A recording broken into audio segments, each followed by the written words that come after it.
Silence, on tourne. Salut à tous, on se rejoint aujourd'hui pour une nouvelle vidéo de test avec aujourd'hui un Poptel. Bah ouais, j'ai pas peur de tester des marques exotiques que l'on peut trouver sur AliExpress à la portée de tous. Parce que parfois, il y a des petites surprises. Il peut y avoir des petites surprises. Alors, Poptel, c'est une marque. Alors, on va aller directement sur la boutique AliExpress. Alors, je vais essayer de faire ça bien parce que j'aimerais bien pouvoir tester les autres produits. Alors, c'est pas une grosse marque. Est-ce que je vais pouvoir arriver à négocier? Est-ce que je suis assez gros pour eux, etc. On verra bien. J'avais déjà commencé, ça n'avait pas trop gagné grand-chose. Alors, ils ont quoi? Le Poptel K1, le Poptel W1 qui est une montre, une smartwatch. Ils ont le Poptel P2. Qui a l'air plutôt correct, qui est l'évolution du P1. Moi, j'ai pris le P1, voilà, je prendrai peut-être le P2 s'il faut. Je l'achèterai le jour où il y aura. Il y a bientôt sûrement les Poptel T25, les écouteurs. Donc il y aura bientôt le Black Friday, c'est ça, où il y aura des prix de fou et donc du coup j'attendrai ce moment-là. Donc le Poptel P1, j'ai pas regardé. Donc je vous mettrai un lien d'achat en dessous de la description. Je vous conseille. Alors si vous pouvez, alors 122 et Poptel P2 127. Est-ce qu'il y a une grosse différence? Est-ce qu'il y en a un qui est mieux que l'autre? Je sais pas si c'est sorti un après l'autre ou pas. Donc, qu'est-ce que je voulais dire? Je sais plus. Donc voilà, j'attendrai le Black Friday pour prendre, comme chaque année, une fournée de téléphones chinois pour après vous présenter tous ces téléphones. Donc c'est un téléphone qui coûte 122 €. Je vous mets le lien d'achat en dessous de la description si vous voulez. Alors c'est 22 €, 122, taxes comprises bien sûr. Sinon ce modèle-là, il est à vendre. Si vraiment vous le voulez, tu m'envoies un mail. Donc sinon, si après tu veux nous soutenir, tu nous fais un petit don sur Tipeee ou directement un bouton rejoindre sur YouTube. Il y a tout qui sera noté dans la description de chaque vidéo. Tu auras les avantages qui sont en adéquation. On va enlever de suite. Alors c'est n'importe quoi. Voilà, pour avoir la luminosité à fond. Bon, ça va pas casser des briques, mais bon. Allez, on commence directement avec le design et les caractéristiques. 72,1 sur 158,2 sur 9,1 mm d'épaisseur pour un poids de 186 grammes. Prise en main plutôt bonne, hein, le poids assez léger, 186 grammes, 9,1, bon, c'est pas super fin, mais bon, c'est plutôt pas mal. On va dire qu'il est dans la moyenne. 85%, c'est ce que prend l'écran par rapport à la surface totale du téléphone. Il existe en noir et en bleu. On a un écran de type IPS en 6,3 pouces avec un petit notch à l'ancienne, ici. Donc, on le voit peut-être pas très bien. Je vais peut-être changer de fond d'écran, histoire que vous voyez un peu mieux. Un fond d'écran plutôt clair, on va mettre. Alors, fond d'écran comme ça. Voilà, définir comme fond d'écran, ce sera plus clair. Voilà. Donc les bordures, bon, sont assez épaisses sur tout le menton, mais on va dire que là, pour le prix, l'essentiel est ailleurs. Une définition Full HD+, donc 2340 x 1080. Dans le trou au-dessus, dans le notch, tu auras quoi? Un appareil photo 16 mégapixels avec une reconnaissance faciale qui marche correctement. Là, je suis avec mes lunettes. Ouais, j'ai des lunettes, je vieillis. C'est juste pour les écrans, les lunettes. Et ça fait toute la différence, j'ai l'impression de voir en 4K. Donc une reconnaissance faciale qui marche très bien. Voilà, vous avez pu voir. Et au niveau des capteurs, il y a aussi le capteur d'empreinte. Je le fais maintenant parce que des fois j'oublie. Alors le capteur d'empreinte, il marche correctement. Bon, des fois il est un peu capricieux. Mais une fois que tu as bien pris le coup, il marche correctement. En dessous, tu auras quoi? Tu auras le type C avec le port jack, ça c'est bien. Tu auras un haut-parleur, donc pas de haut-parleur stéréo. Sur le côté, tu auras un tiroir SIM. Ah, j'ai pas préparé les petits bitonios là. Voilà, j'ai récupéré le trombone. Alors, le tiroir SIM, on a quoi dedans? Ah, c'est pas le Master Combo, on a seulement une nano SIM et un emplacement carte SD qui te permettra d'étendre la mémoire de stockage. Sur le côté droit, tu auras le bouton Power et le bouton Volume plus moins très simple. À l'arrière, tu auras un design plutôt joli, j'ai envie de dire. Voilà, c'est assez travaillé. Et voilà, donc merci Poptel d'avoir fait un truc assez joli avec la marque là, le capteur d'empreinte, les 4 appareils photo style Xiaomi Mi 9, tout aligné, tout simple, et le flash LED. Voilà, c'est simple, mais c'est efficace. Et je n'ai pas fini. On est sur du processeur, c'est du Spectrum Unisoc. Alors c'est Une troisième fabricant de processeur, c'est pas très répandu chez les téléphones. Hein. En 3 Go de RAM, 32 Go de mémoire interne, avec un PowerVR, voilà, par la partie graphique, on verra tout à l'heure ce que ça donne sur Call of Duty. D'ailleurs, je vais le lancer en fond, parce que... Ah non, me dis pas, je l'ai pas téléchargé. Ah non, mais vous aurez pas Call of Duty. Voilà, vous aurez pas. De toute façon, ça va pas aller loin. C'est 86 000 points sur Antutu, on le verra tout à l'heure. Donc c'est pas un téléphone qui sera fait pour jouer. Alors peut-être qu'il tournera à très faible performance, au minimum. Donc niveau jeu, faudra pas s'attendre à quelque chose de faramineux. Donc c'est un PowerVR. Ça, ce sera au niveau des MIDI GA5 et tout. Donc voilà, c'est pas sensationnel, mais bon. Tu prends pas ce téléphone-là pour jouer. On continue. Donc la batterie 4000 mAh, le Bluetooth 4.2. Alors là, ils ont raté quelque chose. 4.2, c'est assez ancien quand même. Bluetooth 5.0 minimum, ça aurait été bien. Bon, ils ont voulu faire des économies. Et au niveau des bandes 4G, il y a bien la B20. Par contre, il manque les deux B28. Après, si t'as pas free, ben t'es bien. Si t'as free, ben tant pis. Allez, on passe à l'écran. Et finalement, je suis en train de télécharger Call of Duty. Parce que je viens de voir le Antutu, il est plutôt à 107 000. Donc ça devrait le faire tourner plutôt, normalement, correctement. Allez, on passe à l'écran. Un écran 10 touches. Un écran IPS 6,3 pouces. Définition Full HD+. Et un écran plutôt joli. Voilà. Franchement, l'écran est de bonne qualité. Bon, la luminosité, elle n'est pas super élevée. Mais de belles couleurs. Et il est très agréable à utiliser. Donc là, c'est plutôt pas mal. C'est plutôt bien, j'ai envie de dire. Alors, j'essaie de vous montrer les photos réelles. Bon, ça c'est histoire de vous montrer, même si ça va pas vraiment donner un rendu superbe. Hop là, une petite dernière. Voilà. Donc l'écran, rien à dire. Il est plutôt pas mal, j'ai envie de dire. On passe à la partie logicielle. Partie logicielle, on va commencer par l'état des capteurs. Alors, les capteurs du téléphone, ça peut intéresser pas mal de monde. Le temps que ça charge, tac, ok, état des capteurs. Donc l'accéléromètre, le gyroscope, capteur de lumière, capteur de proximité qui marche très bien. Et c'est tout, donc le capteur d'empreinte et le capteur de reconnaissance faciale que j'ai essayé tout à l'heure. Au niveau de la partie logicielle, on est sur du Google Stock. Et ça, c'est très bien. Je le dis et je le redis, Google Stock sur un téléphone de ce genre de marque, ben c'est une très bonne idée. Pourquoi faire des surcouches qui prennent de la place? Tu t'embêtes pas, tu mets Google Stock, tu sors un téléphone et tu as quelque chose de plutôt intéressant. Donc l'ensemble est agréable. Alors vous aurez, oui, des ralentissements. C'est un petit processeur et donc du coup il y aura des ralentissements. Mais dans l'ensemble, ce téléphone il est plutôt agréable à utiliser quand même. Allez, on va passer au capture d'écran. Allez, on commence par le Antutu 107 348, ce qui permettra normalement Call of Duty de le faire tourner, on verra tout à l'heure. 35 degrés pour le test de shop, 10 touches pour l'écran, ça je l'ai dit. 4555 le PC marque, le premier Geekbench, le deuxième Geekbench, le OK malware qui infecte la ROM et le GPS test, 13 satellites fixés sur 15, 4 mètres de marge. On peut, alors les petites options de la ROM, on peut cacher le notch. Bon, ça, pourquoi pas. On a préférence des couleurs, ça c'est bien, c'est assez rare sur ce téléphone-là. Alors il n'y a pas de gesture. Il n'y a pas de gesture. On est sur un Android. Alors attendez.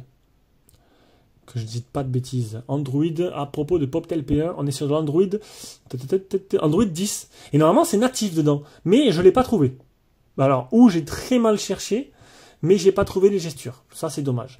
Alors peut-être qu'il y est. On a un contrôle intelligent, ça c'est bien. Alors si c'est l'appareil, double-cliquer sur un point, pour l'activer. Pour afficher la notification si c'est le téléphone. Mouvement intelligent, capture l'écran droit, il y a que d'autres choses. Prenez l'appareil et pour appeler le contact sur l'écran. Saisissez l'appareil, placez-le près de votre oreille pour répondre. Le kit main libre, enregistrement intelligent d'appel, cloche simple. Donc il y a pas mal de petites options, c'est plutôt bienvenu. On arrive à l'autonomie, une batterie de 4000 mAh. Alors, je l'ai démarré à 6 heures. Il était, quand j'ai fait la capture, 18h46. Faites le petit calcul, ça fait 6 et 12h46 d'utilisation. Donc une bonne moyenne. 3h06 écran allumé. Et il me restait 50%. Donc franchement, niveau autonomie, malgré qu'il ait que 4000, c'est un téléphone qui devrait vous faire un jour, 3 quarts. Allez, 2 jours pour ceux qui l'utilisent un peu moins. Voilà. Allez, 2 jours faciles suivant ton utilisation. Et c'est fini. Bon, voilà, c'est fini. Hop là, on passe à la suite. Et la suite, c'est l'appareil photo. Tac. Alors, l'appareil photo. Un appareil photo 13 mégapixels en principal, un grand angle 5 mégas, un portrait 2 mégas, un macro 2 mégas. Donc, comme d'hab, je vous mettrai un petit lien dessous, histoire de vous montrer sur mon drive toutes les photos en taille réelle que j'ai prises. Et voilà, ça vous donnera un petit aperçu. Donc, on a quoi? On a le grand angle qui se trouve ici. Tac. Hop là. Activation du grand angle. tu slides ici. Automatique, manuel, exposition, filtre, image, auto, panorama, code QR, prise de vue, de nuit, macro, infrarouge. Tu vas là, tu as les stockages, donc les paramètres. Donc je me suis pas mis en 16/9, mais sinon ça fait des photos de 3 mégapixels. Ça fait 3 mégapixels. J'aurais pu trouver ça bizarre. Tu as l'intelligence artificielle, donc c'est plutôt bien. Et tu peux automatiquement améliorer les photos sombres. Ça c'est bien. Voilà. Il manquerait quelques photos à faire, mais sinon je suis plutôt complet. J'ai pu bien tester l'appareil. Maintenant, je vais vous mettre, je suis tout seul. Je vais vous mettre maintenant toutes les photos que j'ai prises et on revient de suite pour faire un petit point. Allez, on arrive à la dernière partie de ce test. Non, en fait, non, pas dernière partie, parce que juste après, il y a la partie jeu, parce que là, Call of, il a fini de télécharger.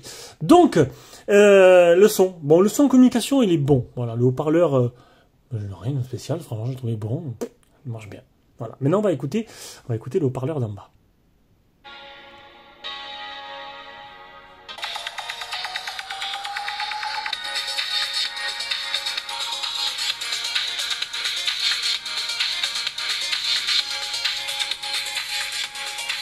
On peut pas dire qu'il soit bon, on va dire qu'il est passable. Voilà, il est passable. Fallait bien trouver un petit défaut à ce téléphone. Voilà. Donc, ce que je vais faire là, je vais couper, je vais mettre tac juste au milieu le Call of Duty, tout simplement. Ou avant, non, normalement je vais le mettre là. Et on va passer directement à la conclusion, ça me permettra de finir ma vidéo maintenant. Allez du coup, on va tester Call of Duty en direct live. Ouais, j'avais oublié, bon. Tu sais quand tu testes un low cost... Oui, bon. Allez, donc, qualité des graphismes faible, qualité fréquence d'image, tu peux monter jusqu'à élevé. Voilà, seulement. C'est parti. Donc, test du tactile, réactif. Ok. Après, bon, alors oui, j'ai préféré faire ça avant la conclusion, parce que du coup, faire une conclusion sans parler... Oula, alors là, j'ai des problèmes réseau. Il est mort 100 ans après. Oui, j'ai des petits soucis là. C'est que le wifi il est loin. Et vu que j'ai enlevé ma puce, le son il est obstrué. On va peut-être jouer comme ça pour pas être obstrué par mes mains. Voilà. Bon, donc graphiquement... Ben oui, tu vas te taire un peu là. Je veux parler. Donc graphiquement, ben c'est moche. C'est sûr, on est en faible. Mais c'est jouable. Donc ça lag pas. Le tactile est précis. Il réagit bien. Et en fait, l'expérience est tout à fait jouable. Et c'est ça qui est pas mal. Voilà, regardez. Bon, nickel. Allez. Du coup, on passe vraiment pour le moment à la conclusion, quoi.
Donc on se rejoint avec l'appareil photo principal qui te permettra de voir un petit aperçu de ce que ça donne en capture sonore et en capture vidéo avec moi, tout simplement. Voilà. Donc du coup les photos, bah c'est pas trop moche. Franchement je m'attendais, non, mais je pense que c'est dans la moyenne du téléphone global. Ça veut dire qu'en fait, c'est correct. Franchement, j'ai été pas emballé, hein, mais bon, c'est un téléphone à 120 €. Mais je trouve que, voilà, même le macro qui est 2 mégapixels, qui aurait pu être anecdotique, j'ai fait les 3 photos macro que vous avez pu voir, qui étaient plutôt jolies. C'est un 4 cm apparemment à peu près. Donc, franchement, premier pop-tel que je fais. Et niveau photo, ben c'est correct. Voilà, je vous laisse juger avec les photos réelles. Allez, conclusion de ce pop-tel pré 1. Ben écoutez, premier pop-tel, eh ben c'est bien. C'est bien, c'est plutôt pas mal, hein. Bon, 122 € avec taxe. Alors c'est sûr que la taxe, un truc que tu aurais pu payer avant 90, 95, maintenant c'est dommage. C'est dommage cette taxe, mais bon, c'est comme ça. Alors niveau design et caractéristiques, donc un design alors très joli à l'arrière. Elle fait penser un peu à Xiaomi Mi 9. Et à l'arrière, bon, à l'avant le notch, bon, la goutte d'eau, notch, on va dire c'est kiff kiff. Hein. Le P2 à la goutte d'eau. Je vous essaierai de vous le faire. Le niveau de l'écran, un très bel écran. Très bel écran. Niveau logiciel, alors Google Stock, parfait. C'est parfait. Hein. Bon, c'est pas un super processeur, donc il y a des ralentissements. Niveau photo, c'est une surprise. Hein. C'est plutôt correct. C'est pas phénoménal, mais là, j'ai la photo là avec la petite fleur blanche là, elle est magnifique celle-là. Je l'ai postée sur Instagram. Je pense que vous l'avez vu. Donc, franchement, niveau photo, il se défend plutôt bien. L'autonomie, 4000 mAh, je m'attendais pas à être à 50% au bout d'une journée, avec pourtant 3 heures d'utilisation. Donc là, pareil, une bonne surprise. Et niveau, bon, le haut-parleur, c'est un peu ce qui va faire défaut, c'est la qualité du haut-parleur. Là, même jouer à Call of, c'était pas super son. Voilà, mais bon. Et au niveau du jeu, vous avez pu voir, Call of Duty, c'est jouable. Donc du coup, les autres, ce sera des petits jeux, hein, style Call of Duty, qui sont jouables sur plein de supports, et ça c'est plutôt pas mal. Mais bon, voilà, vu le prix, il faudra pas s'attendre à plus. Donc c'est tout. C'était ma vision du test du Poptel P1. J'espère qu'elle vous a plu, et on se rejoint pour une prochaine vidéo. Ciao, ciao.